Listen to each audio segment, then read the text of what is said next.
There was a time in India when starting a business meant navigating a maze of 80 government clearances, endless paperwork, and waiting months, sometimes even years, before the first product could even roll out. Now, in 1950s, India's GDP was approximately $30 billion. Today, it's about $4 trillion. India is on track to become the third largest economy with a projected GDP of $7.3 trillion by 2030. It's been a transformation from red tape to rocket growth powered by decades of reforms. The story begins in 1951. The Industries Act created what came to be known as the License Raj. Government permission was required for almost every business decision: what to produce, how much to produce, and even the size of your factory. The goal was to prevent monopolies, and the result? Choking growth. Between 1951 to 1980, India's economy crawled at just 3.5% a year. The 1980s brought signs of change. The then Prime Minister Indira Gandhi eased capacity controls.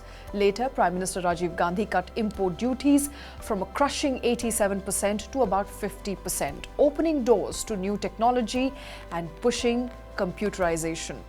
Growth picked up, reaching 5.6% by the end of the decade, but market still wasn't truly free. In 1991, a balance of payment crisis hit the country.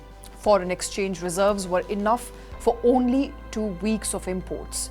Then Prime Minister P.V. Narasimha Rao and Finance Minister Dr. Manmohan Singh launched reforms that would change India forever. Industrial licensing scrapped for most sectors. Import tariffs were slashed from 150% to 50% in just 3 years. And rupee devalued to boost exports. Foreign direct investment limits were also eased to allow about 51% foreign equity in key sectors. And by the end of the decade, growth averaged to 6.2%, and India was finally integrating into the global economy. The new millennium brought more reforms and a big leap forward. Services sector surged to over 52 to 55% of the GDP by 2009. The Golden Quadrilateral Highway transformed logistics sector. IT exports exploded from $4 billion in 1998 to $60 billion by 2010.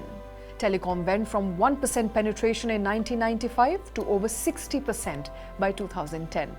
Financial reforms made banks healthier and markets more transparent. India was becoming a confident player in the global economy. Now, the last decade saw deep structural changes. GST replaced 17 different taxes with one unified system. The Insolvency and Bankruptcy Code also cut resolution time from 4 years earlier to about 1.5 years. UPI processed over 19 billion transactions in July of 2025. Digital India pushed broadband, e-governance, Aadhaar-based services, and a new culture of transparency.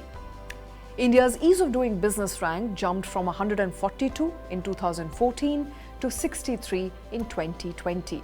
And Startup India recognized over 1.5 lakh startups by 2025.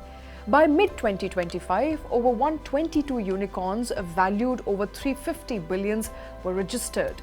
More than $150 billion was attracted in venture capital since 2014 up until 2025. Incubators, accelerators, angel investors, and faster patents have built a thriving innovation ecosystem, with women entrepreneurs increasingly becoming a part of the story.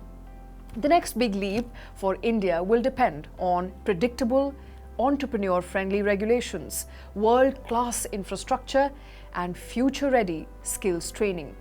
From the paper-choked License Raj to a vibrant startup playground, India's business journey has been defined by reforms, resilience, and restless ambition. This Independence Day weekend, we salute not just the policymakers who cut the red tape, but the next generation of entrepreneurs shaping India at 100.